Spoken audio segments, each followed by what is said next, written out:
perspective of what is happening now and your honest opinions on what you think is happening with our music.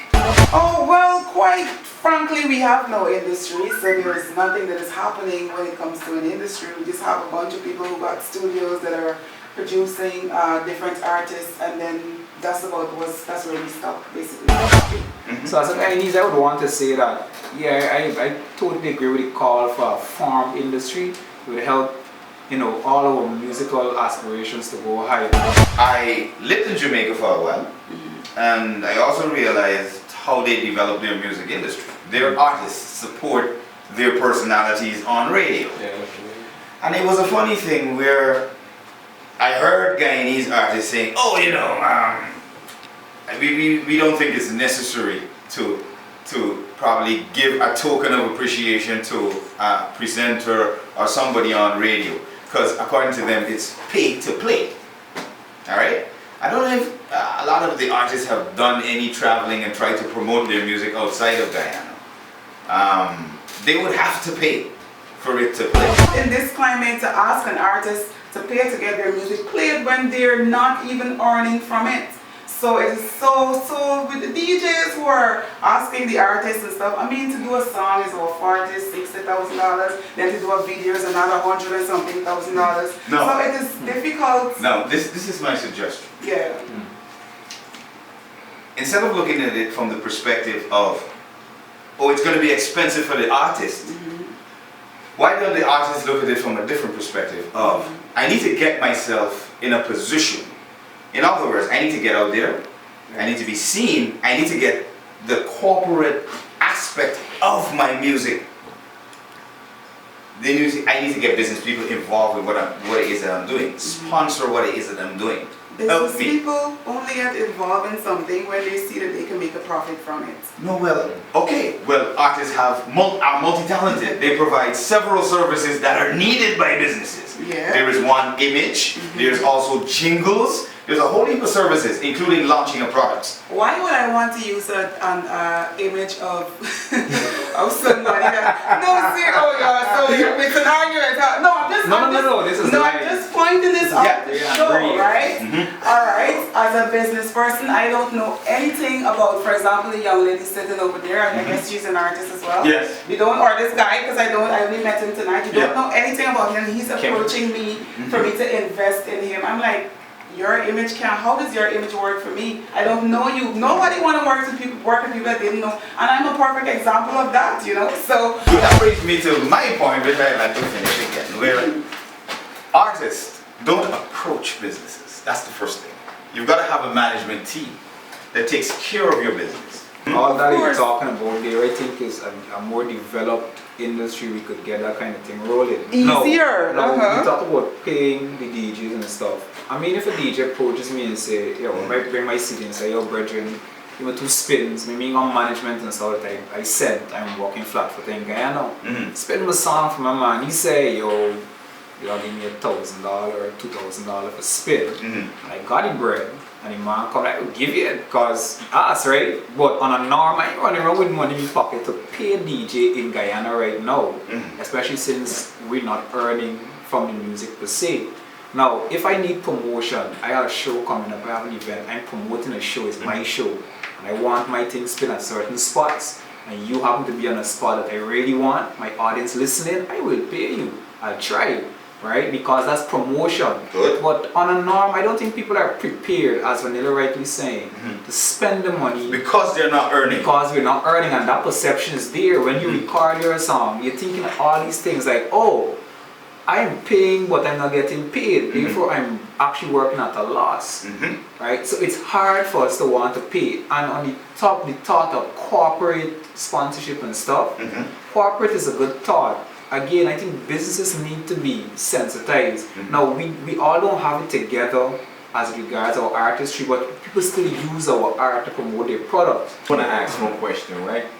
Just like the topic is about paying the DJ to spin your music, right? I want to ask one question, right?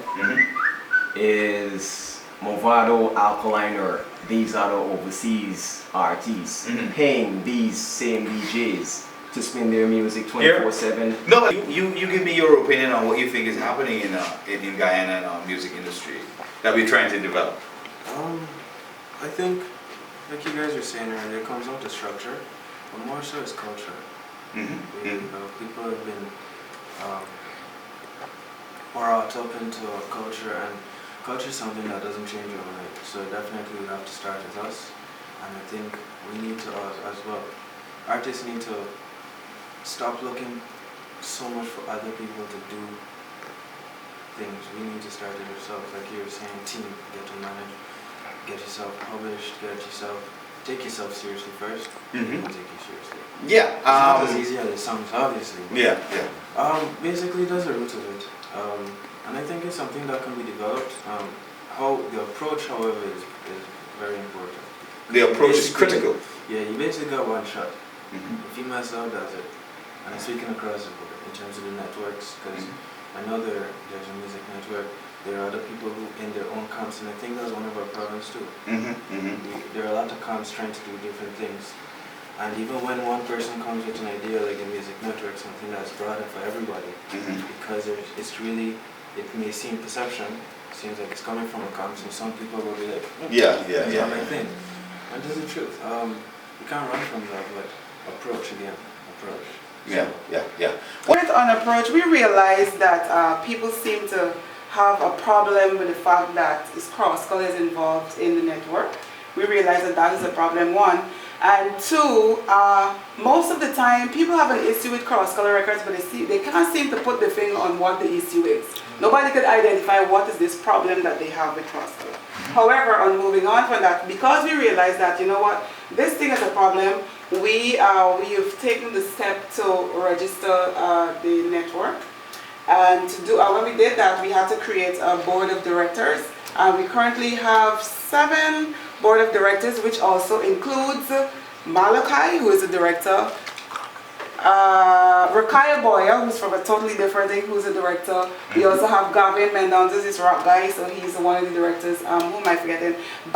Wendell Badri, who is a announcer, presenter at 98.1. And these are all people, the reason why these people are directors, these are all the persons who would have stuck with the idea of the music network, and they have been working endlessly to make it work.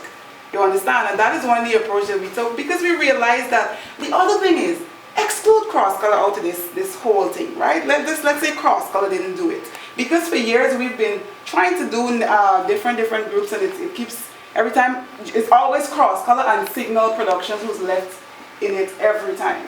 So exclude cross-color out of this. And why did, let's say, would you be interested, or anybody else be interested, to take up the responsibility and all the hard work to actually work towards a music network or an association?